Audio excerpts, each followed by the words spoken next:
Welcome to Kavi's recipe. Kavi's ரெசிபியில் பால் பேடா செய்கிறத பார்க்கலாம்.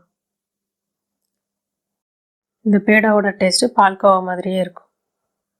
இது குறைஞ்ச நேரத்தில் சுலபமாக எப்படி செய்கிறதுன்னு பார்ப்போம்.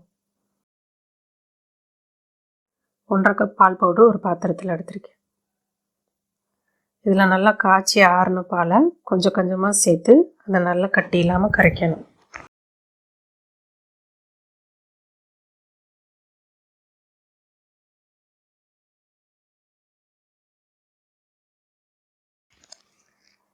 இப்போ 1 கப் பாலை அடிக்கனமான பாத்திரத்தில் சேர்க்குறேன்.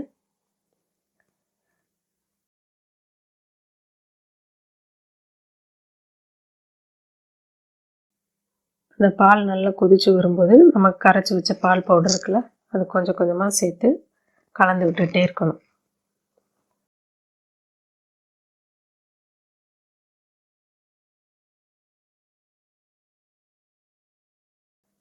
அடுப்பு மீடியம் ஃப்ளேமில் இருக்குது, அதனால் கை விடாமல் கலந்து விட்டுகிட்டே இருக்கணும்.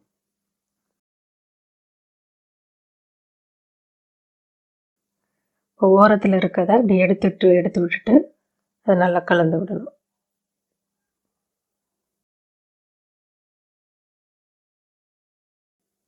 இப்போ திக்காக ஆரம்பிக்குது.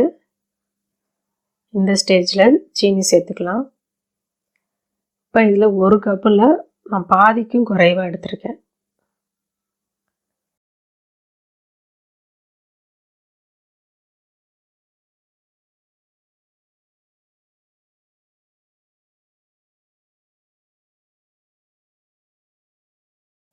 இந்த சீனி நல்லா கரைஞ்சி பால் பவுடரோடு சேர்த்து நல்லா கொதிக்க ஆரம்பிக்குது.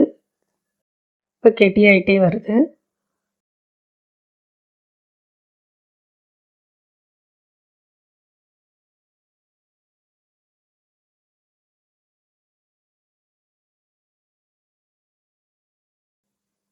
இப்போ 1 ஸ்பூன் நெய் சேர்க்குறேன்.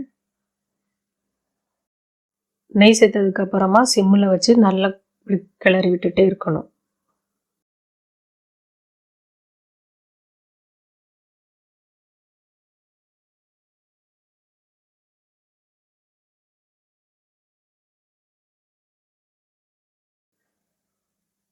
இப்போ நல்லா ஒட்டாமல் கெட்டியாயிருக்கு.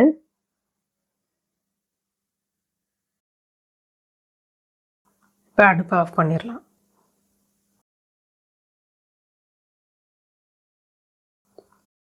இப்போ பேடா செய்கிறதுக்கு முன்னாடி இதில் உள்ள சூடு கொஞ்சம் குறையணும். சூடு குறைஞ்சி கை பொறுக்கிற அளவு சூடில் இருக்குது. 2 கையிலையும் நெய் தடவிட்டு கொஞ்சமாக எடுத்து நல்லா உருட்டிட்டு நடுவில் கொஞ்சம் அழுத்திட்டு துருவின பாதாம் சேர்க்குறேன்.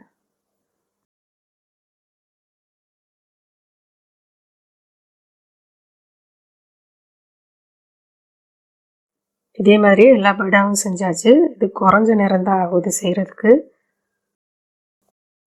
இதை உடனடியாக அப்படியே சாப்பிடலாம். குறைஞ்ச நேரத்தில் சுலபமாக பால் பேடா செஞ்சாச்சு. இது டேஸ்ட்டும் நல்லாயிருக்கும்.